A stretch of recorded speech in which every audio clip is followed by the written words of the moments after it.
Hey folks, and welcome to episode 3 of my Ear Stretching 101 series. If you have not already done so, please watch this series from the beginning or else you're going to miss out on some pretty important information. In this video, I'm going to tell you about a few ways that you definitely should not stretch your ears because there's a lot of misinformation floating around out there, so I figured I should just tell you what ideas you should just remove and banish from your brain immediately. I obviously can't tell you about all the ways that you shouldn't stretch your ears because stupid ideas seem to be endless, but I can tell you the most common ones that I see and why you shouldn't do them. The first one, and this is one that I see all the time, and that is just sticking a taper in and leaving it there. Say it with me now, tapers are tools, not jewelry. And here is why you should not be wearing tapers as jewelry or long term. Here is a 2-gauge steel taper. Now when this is in your earlobe sits right at the very front, yeah?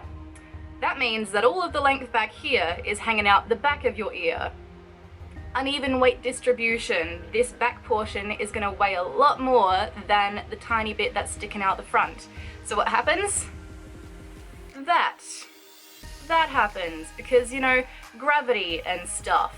So because this back portion is being pulled downwards because of the uneven weight distribution, that means the back of your earlobe is going to end up with a wider stretch or a bigger hole than the front. The second very incorrect and actually dangerous method of ear stretching that I see is using silicone eyelets. What people will do is they'll grab a silicone eyelet that's the next size up or even several sizes larger than they're currently at.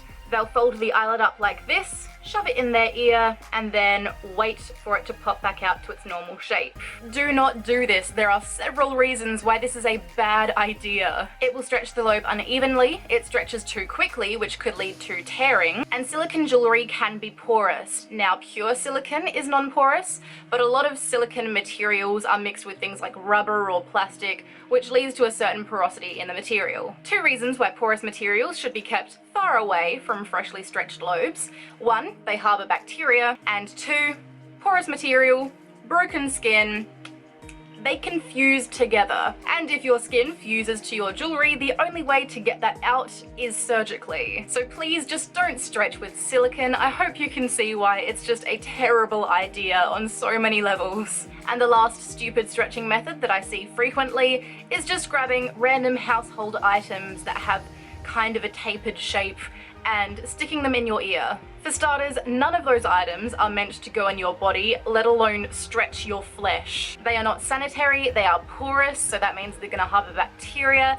and they're going to create a lot of friction when you pull them through the lobe, and that can lead to injury. And the taper on the end of that item is not properly measured or controlled. It could be a very short and harsh taper, which is going to stretch your ear way too quickly and likely cause tearing or blowouts and things like that. As I said in the first episode, if you don't have all of the tools and jewelry you need to stretch properly, simply don't stretch.